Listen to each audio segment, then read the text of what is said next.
If you're a facilities manager at a university, you know students rely on the cafeteria for breakfast, lunch, dinner, and the occasional late-night snack. So when a dishwasher breaks down and dirty plates pile up, the mess hall can turn messy in the blink of an eye.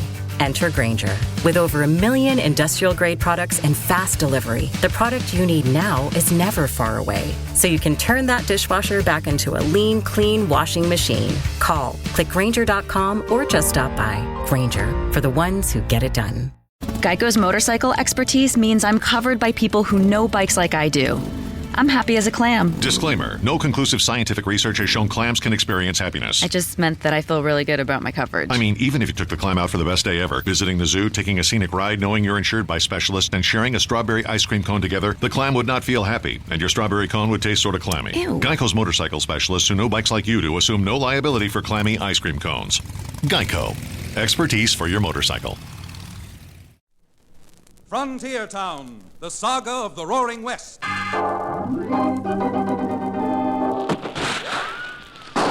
Frontier Town.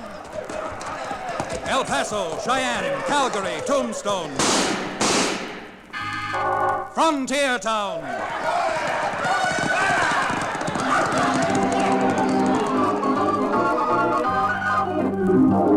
Here is the adventurous story of the early West, the tamed and the untamed. From the Pecos to Powder River, Dodge City to Poker Flat. These are the towns they fought to live in and lived to fight for. Teeming crucibles of pioneer freedom. Frontier Town!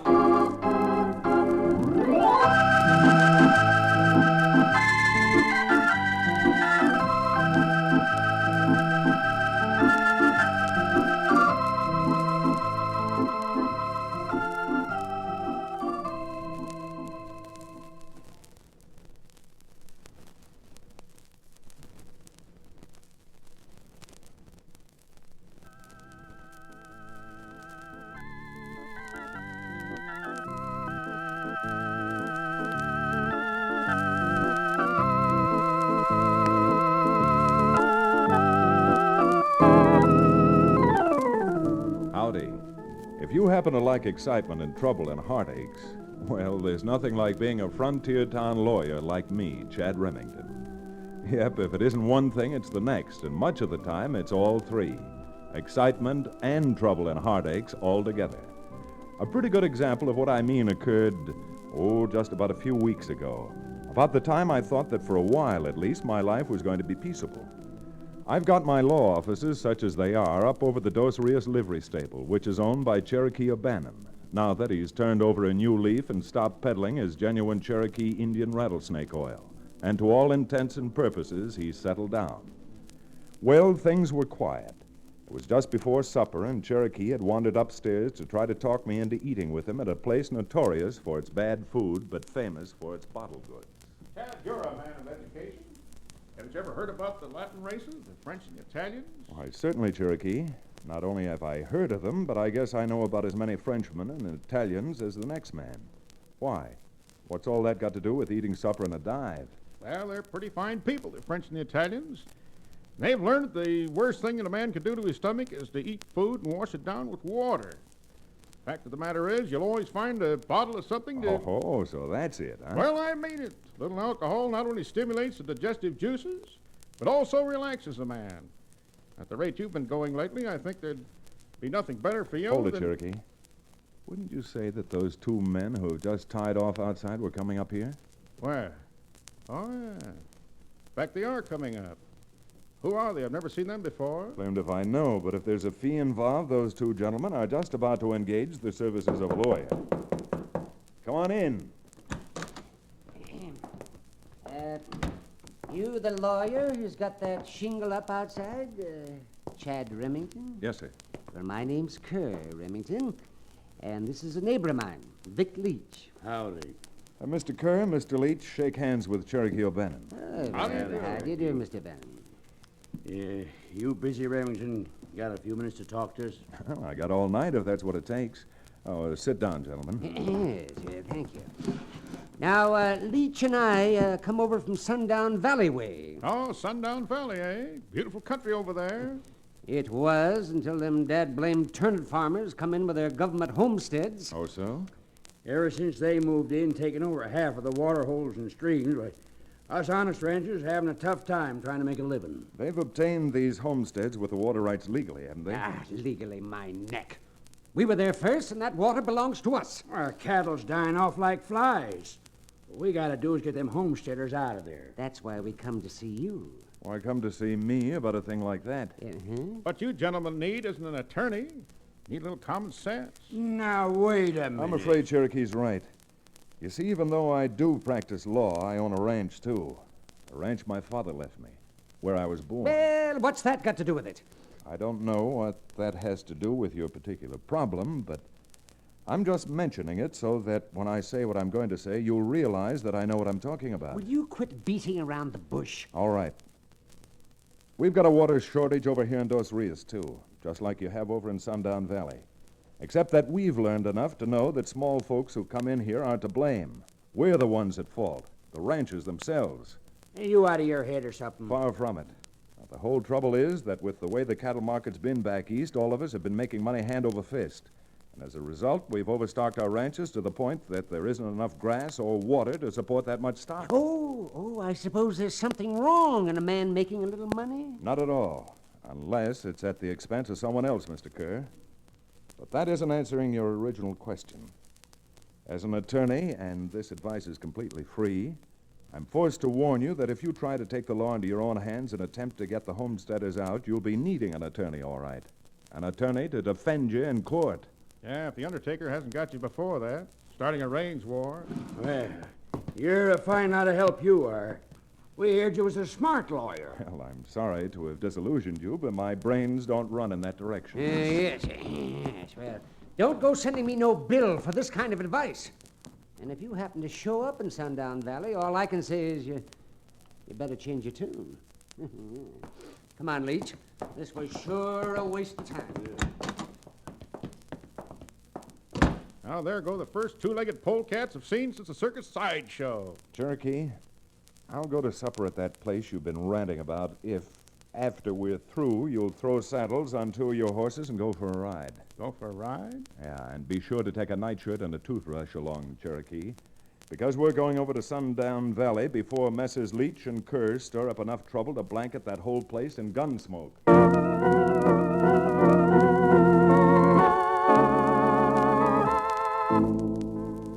While Cherokee and I were on our way to Sundown, we later found out that Kerr and Leach were already back there and making their own plans. Plans that meant a range war if they ever got the thing rolling. Now, the way I see it, Leach, is to do the whole thing on the QT. Now, if we start blowing things apart, well, Remington's right. We may end up in jail. What do you mean, the QT? Well, you know, not try any strong-arm stuff. Just threaten them filthy nesters. Make it uncomfortable for them. Scare them out. Well, I don't know. Nesters I seen don't scare easy. Oh, yeah?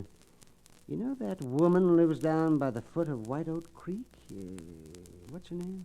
You mean Violet Kennedy? Yeah. She's got 5 springs on that place they homesteaded. And since her husband died, there's nobody but the old gal herself.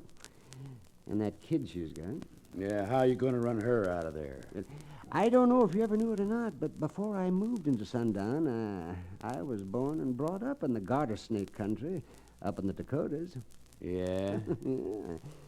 And something happened years ago up there that I don't think Violet Kennedy would want anybody to find out. And I think a little visit to her place will persuade Violet that she'd better do her blooming someplace else. And, well, come on.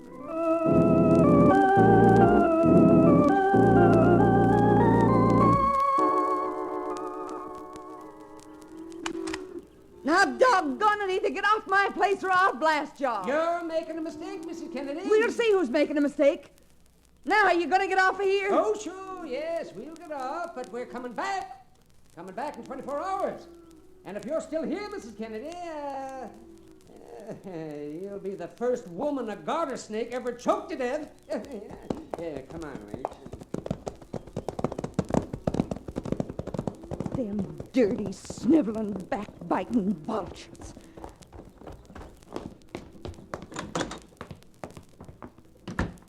Who are those men, Mom? did you get home, Terry? I put the cow in the barn and came in through the back door. Who are those men?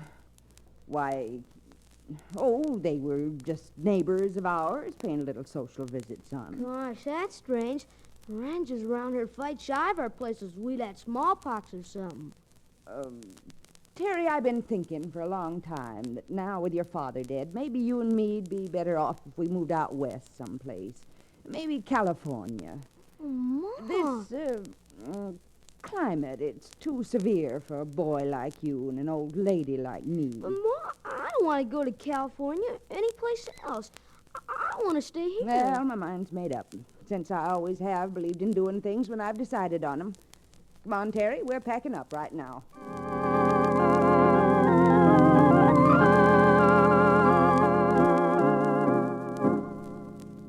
Of course, neither Cherokee nor I, by this time almost to Sundown Valley, knew what Kerr and Vic Leach had done, let alone did we know Violet Kennedy and her 11-year-old youngster.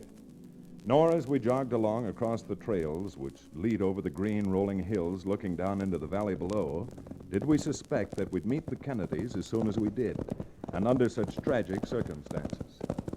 Chad, I have no compunction in admitting that this long ride has stirred up a considerable thirst in my parched throat. Indeed it has. Indeed it has. Well, Senor O'Bannon, there's a homesteader's cabin down below, and I can see a well out in the front yard. A well? It's bad enough having to bathe in that stuff, let alone pour aqueous liquids into one's delicate inside. And if your insides are delicate, then so is a railroad locomotive. And if you're not thirsty enough to drink water... Hello, what's that down there? A wagon loaded with household goods. Appears someone's moving out of Sundown Valley. They must be in an awful hurry to get wherever they're going. Look at that team run. Yes, look at that team run. Cherokee, it's dimes to donuts. Those horses have got the bits in their teeth and they're running away. Running away? Well, then come on. Let's get down there and see if we can't stop them before that wagon turns over. Knock on it, Cherokee. If a wagon that size turns over, there's not going to be much left of anything or anybody. Had our horses been fresh, we might have had a chance of getting there fast, but after the long ride, it seemed hours before we actually started closing the distance between us. We raked those poor horses' flanks, and their hooves pounded on the sun-baked road like war-maddened Indians on their drums. Then, just as we were overtaking the wagon, it neared a sharp turn, and as the panicky team drove into the turn, the wagon suddenly upended. Whoa there, whoa there!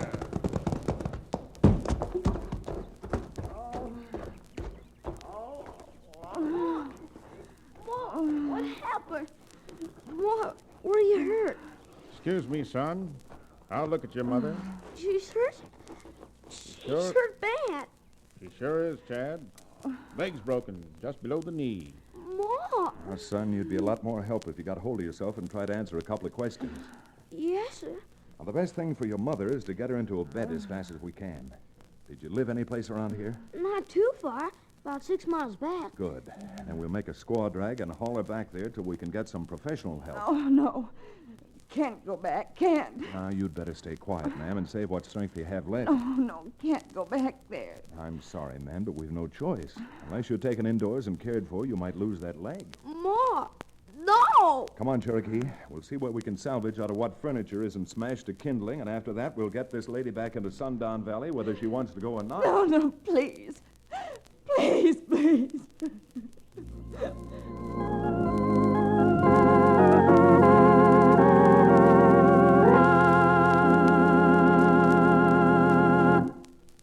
We'll return to the second act of Sundown Valley, our exciting frontier town adventure, in just a few moments.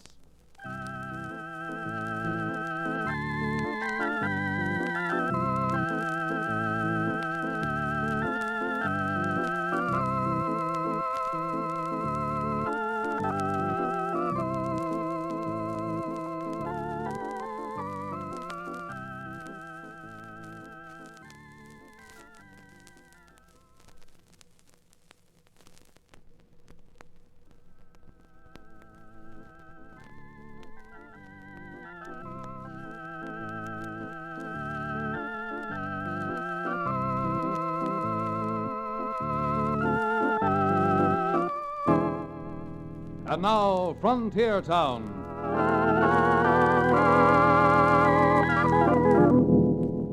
As a frontier town lawyer, I've knocked around a bit. But I'd never really seen fear until I looked into Mrs. Kennedy's eyes as we carried her back into the house which had once been her home. We patched up a bed frame as best we could, and improvising a splint with some pieces of broken chair, we made her as comfortable as possible, leaving little Terry to watch over her while Cherokee and I rode back out to the spot where their possessions were scattered for hundreds of yards over the road. Look here, Chad. Look at this. It's humpback. Other shows we have for you to enjoy at myclassicradio.net. The Avengers was most certainly not a household name in South Africa prior to the radio series. With no national television service until 1976, the mechanism simply was not present in the country to show television programs to mass audiences. While many other countries reveled in the filmed adventures of John Steed and company, South Africa was not equipped to join in the fun. The series took Britain by storm and made a major impression in the American markets, being that greatest of rarities, a British series given a network transmission slot. However, as a filmed series, rather than a videotaped one, The Avengers was able to gain a modicum of exposure in South Africa through film rentals. Come and listen at myclassicradio.net. Trunk.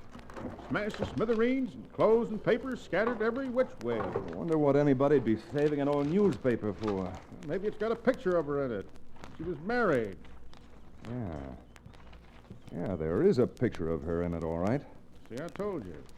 I guess you never heard of a woman called Violet Stevenson, did you? Violet Stevenson. Violet Stevenson. Name has a familiar ring. Well, years ago, back in the garter snake country of the Dakotas, Violet was quite a belle. By George, I remember it now. Isn't she the one who got into a scrape with the sheriff and perforated him with a little handgun she carried in her pocketbook? So the story goes, Cherokee. Violet Stevenson killed the sheriff, and because he had been a big wheel up there in politics, it stirred up quite a commotion. The woman we picked up here was Violet Stevenson. How did she ever escape hanging? Well, best I can remember, nobody ever knew. The night before she was to be hanged, she disappeared from the jail. And that's the poor woman we picked up. No wonder she looked so frightened. I imagine she's spent most of her life since then being frightened. But since this happened almost 20 years ago, I don't know why that fear suddenly was all crystallized today. Yeah, that's right. I wonder why, too. This may be throwing a wide loop, Cherokee. But did you notice that there seemed to be 5 little springs on her place? Yes. And if you remember, springs and water seemed to be the principal concern of those 2 so-called decent citizens who paid us that call yesterday, Kerr and Leach. You don't think they found out and threatened her, do you? Well, it seems to be the only thing that makes sense, doesn't it, Cherokee? Yes, it does. But now I don't know what to do. It's all right helping a poor woman with a broken leg, but helping a fugitive from justice is something else again. Well, if she is Violet Stevenson, and there seems to be little question about it from her resemblance to the picture, I think I'm going to take advantage of an old friendship and find out what can be done. An old friendship? Yes, if he's still alive, the judge over in this part of the country is an old-timer by the name of Amos Peabody. I've known him on and off ever since I was a boy. And since we have to go into Sundown to find a doctor, you and I are paying a call on the judge and finding out a few things, just as soon as we know that Mrs. Kennedy's going to have proper medical attention.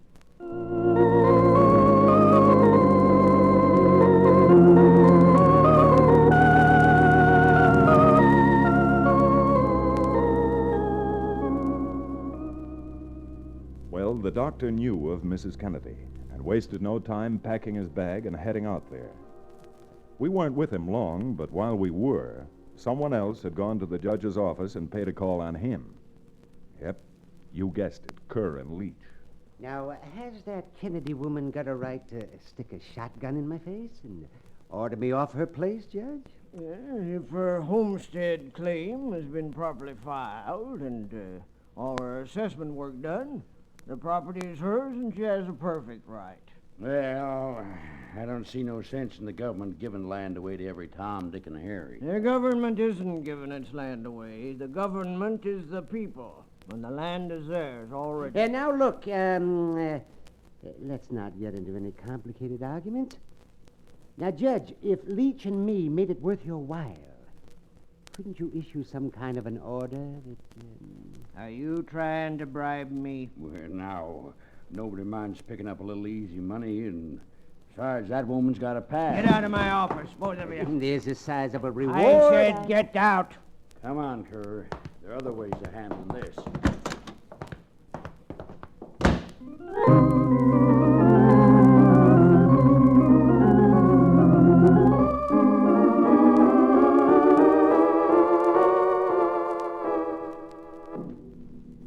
I'm sorry to tell you, Mr. Remington, that Judge Peabody died last year.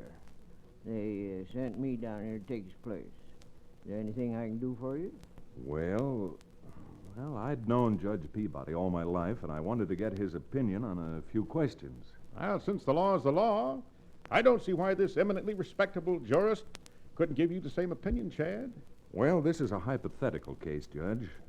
But suppose about 20 years ago a woman had committed a serious crime.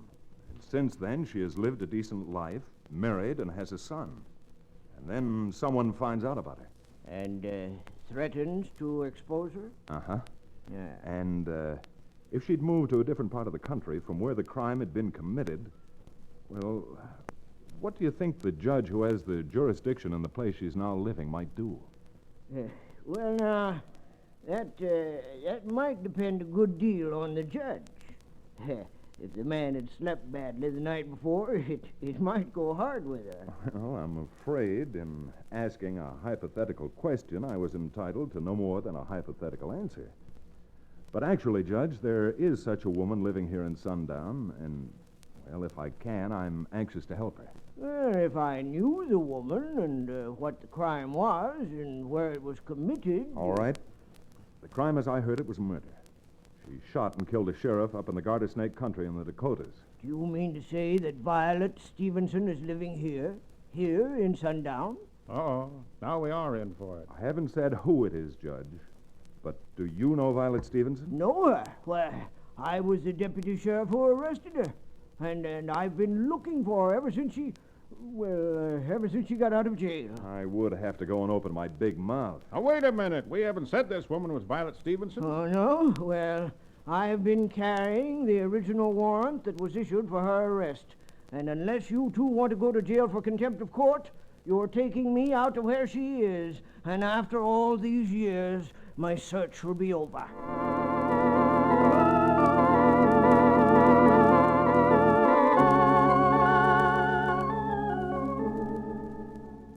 Well, this is a fine mess with that Kennedy woman back there living in that cabin again. If that dad-blamed judge had a brain in his head, he would have helped us. But he didn't.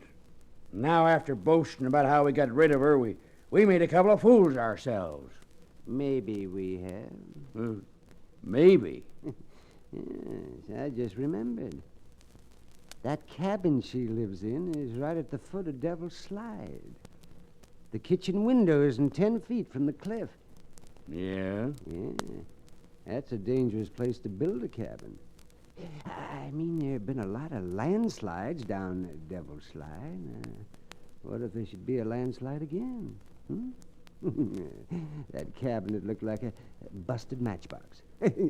Oh, what in tarnation makes you think there's going to be a landslide? Oh, you're not-headed idiot. Don't you see? With a little help from us up on top of Devil's Slide, 100,000 tons of dirt and boulders and hit that place just as if we aimed at it with a cannon. Well, I don't know, Kerr. Well, I do. So come on, Leach. We're getting out to Devil's Slide. And believe me, we ain't wasting no time.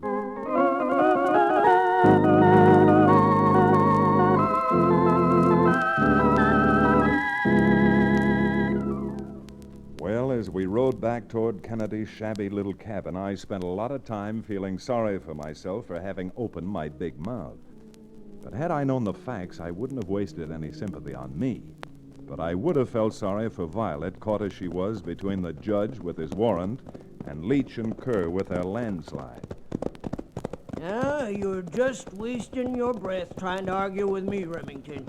Even a man with half a brain ought to realize that after looking for Violet for almost 20 years, I'm not going to give up now. No, sir, I'm not.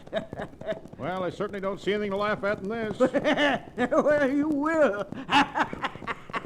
You will. You know, I've always flattered myself on being a pretty good judge of men, but you certainly fooled me. Well, young man, after 20 years, this is one day when nobody can insult me. Well, if you're going to get any satisfaction out of slapping a warrant on a poor woman with a broken Remington, that noise.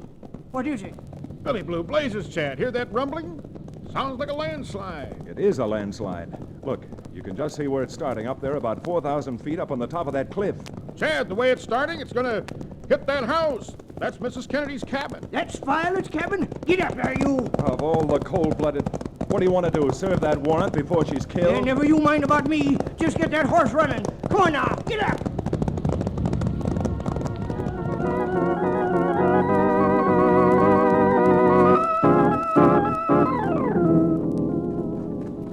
Cherokee, come on. There's still a chance we may be able to get her out of that house.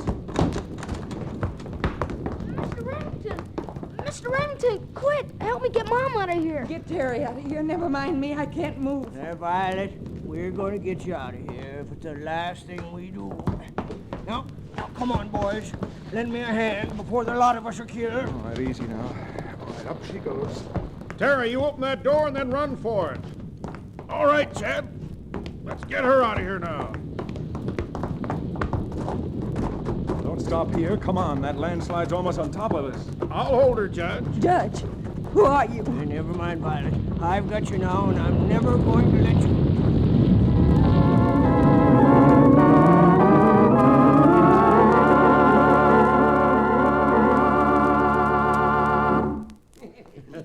Yes, well, I think that'll be a lesson to the homesteaders around Sundown Valley. Yeah, I wish that landslide hadn't kicked up so much dust. I couldn't see a thing. Oh, yes. We're better than Mother Nature. When we start a landslide, it's really a Yes, Mr. Kerr. When you start a landslide, it'll land you in prison. All right, come on in, Judge. And you got any idea of making a run for it? You two filthy, sneaking, double-dealing, dirty, yellow-spined buzzards! There are 5 more of these in my gun, and they're all going plumb through you two. I guess they lost all their fight, Chad. Come on, let's haul them back to town so we don't hold up the wedding.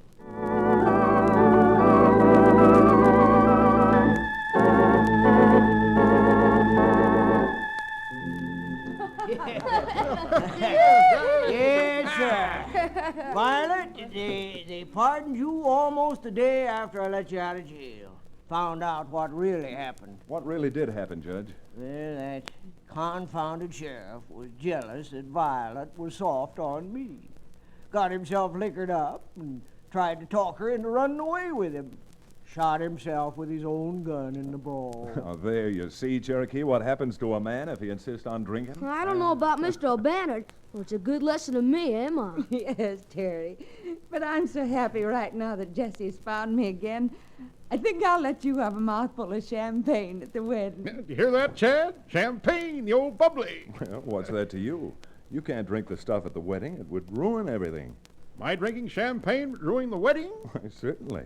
You know how it is with champagne. The bubbles get up your nose. Deed I do. Deed I do. Well, by the time the bubbles got up your red nose, the wedding champagne would all turn to sparkling burgundy.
Frontier Town, starring Reed Hadley and featuring Wade Crosby, is a Bruce Ells production. Story and direction by Paul Franklin.